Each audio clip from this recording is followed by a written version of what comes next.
நம்ம சொல்கிறோம் இல்லையா, எவ்வளோ சாஃப்டாக சொல்கிறோம். ஓம் நம சிவாயா, ஓம் நம சிவாயா சொல்கிறோம் இல்லையா, சாஃப்டாக சொல்கிறோம். அது மாதிரி எப்போ நம்மளுக்குள்ளே இருந்து உருவாகி கொண்டிருக்கிற அந்த திருவாய் மொழிகள் ஹனி மாதிரி இருக்கணும், தேன் மாதிரி இருக்கணும், வீணாரவம் மாதிரி இருக்கணும், புல்லாங்குழல் மாதிரி இருக்கணும், சாஃப்டாக பேசணும், யாருக்கிட்ட எவ்வளோ பேசக்கூடாது. என்ன நடக்கும்? நமக்குள்ள இருக்கிற நன்மைகள் எல்லாம் திண்மைகள் ஆகிவிடும்.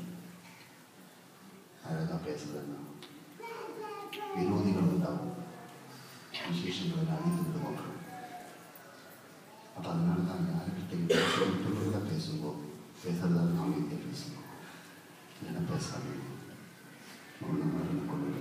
உங்களோட சம்பாதம் உங்களுக்குள்ளே இருக்கும்.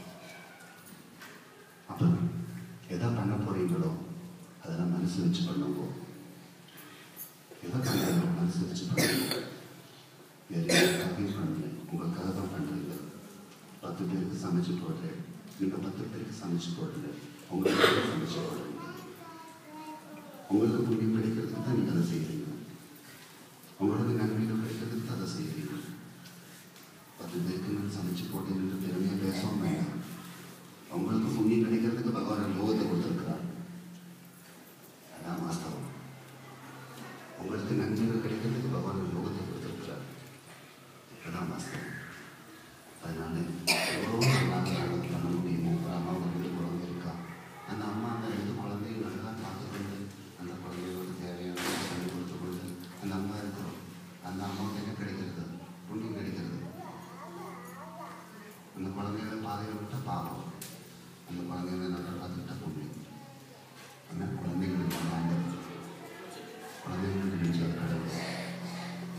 அந்த குழந்தைகள் நல்லபடியாக வந்துட்டு அவங்கள பார்த்துக்கிட்டு அவங்களுக்கு புண்ணியம், அவங்களை பார்த்துக்கிட்டு போனால் அவங்களுக்கு பாவம். அதான் வாசம். அதை பார்த்தீங்கன்னா ஆண்டவரோட கணக்கு எவ்வளோ கரெக்ட். அதனால் நம்மளால் என்ன முடியும் அளவுக்கு நம்ம என்னென்ன பண்ண முடியுமோ அதை பண்ணுவோம்.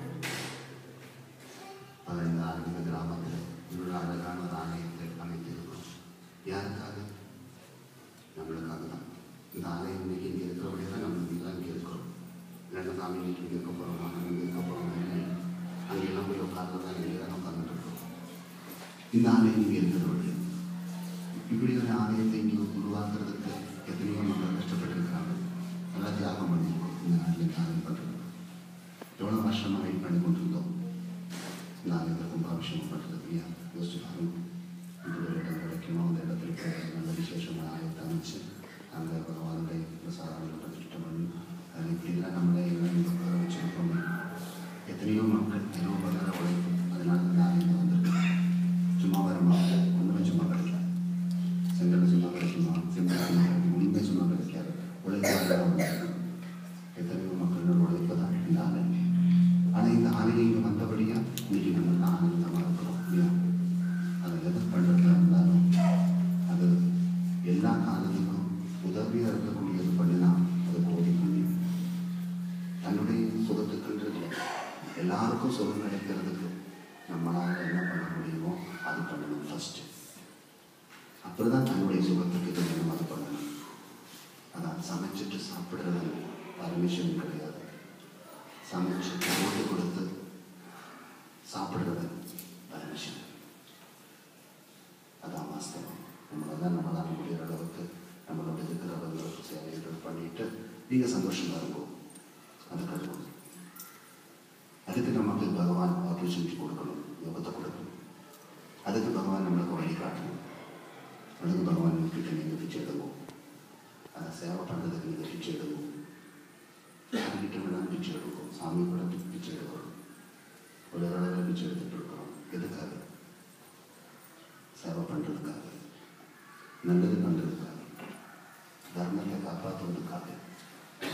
அதுக்கு தான் கட் பண்ணுறோம்.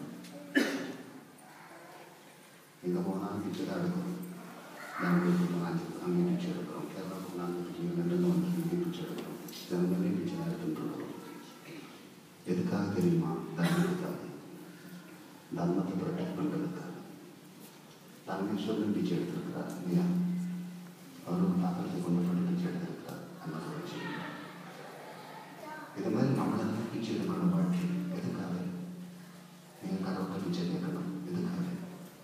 தர்மத்தை காப்பாற்றுறதுக்காக, நல்லதை வாழ வைக்கிறதுக்காக, நல்லதுக்கு வெற்றி கிடைக்கிறதுக்காக நீங்கள் கடவுளை பிச்சை எடுக்கணும். காசு பணம் பிச்சை எடுக்க வேண்டாம். கடவுளோட அருள் பிச்சை எடுக்கணும். அருள் தான் நமக்கு வேணும். காசு பணம் அதுக்கு வேண்டாம்.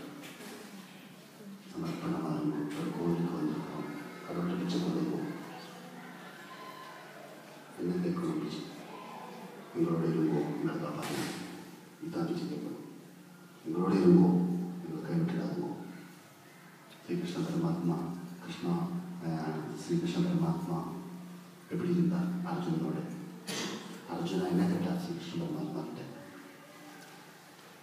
ஸ்ரீகிருஷ்ண பரமாத்மா உங்களோட கையில் இருக்கிற அத்தனை சொத்து சுகங்களை எனக்கு கொடுங்கன்னு கேட்கல, நீங்கள் என்னோட இருக்கோம் தான் கேட்டார். துரியோதன் என்ன கேட்டார்? ஸ்ரீகிருஷ்ண பரமாத்மாவுடைய சுற்றி இருக்கிற சொத்து சுகங்கள் கேட்டார். அந்த குதிரைகள் எனக்கு கொடு, இந்த கையில் இருக்கிறது முடித்து கொடுன்னு தான் கேட்டார். ஆனால் யாருக்கு வெற்றி கிடைச்சது? துரியோதனுக்கு வெற்றி கிடைச்சதா? அர்ஜுனுக்கு வெற்றி கிடைச்சதா? அர்ஜுனுக்கு தான் வெற்றி. நமக்கு ஒன்றும் வேண்டாம், கடவுள் கூட இருந்தால் போதும். மற்றதெல்லாம் கடவுள் கொடுப்பார். பசி வரும்போது யாரும் தெரியாது தெரியும். எல்லாமே இருந்துட்டு மனைவி மதியோட சாப்பிட்டு இருக்கோம். நம்ம நீ அதான் பகவான் இருக்கணும். அப்போ நிம்மதி கிடைக்கும். வேறு எதிரையும் நிம்மதி கிடைக்காது உலகத்தில். மற்றதெல்லாம் மாயா. வேறு எதுவும் நம்மளோட வராது. வருவது ஒன்று மட்டும், கடவுள். அதை கைவிடாமல் வாழணும். எல்லாம் கடவுள் உங்களோடு இருக்கணும். கடவுளாக இருக்கணும். இன்னைகளை ஜெயிக்கக்கூடிய சக்தி எங்களுக்கு கொடுங்கோ.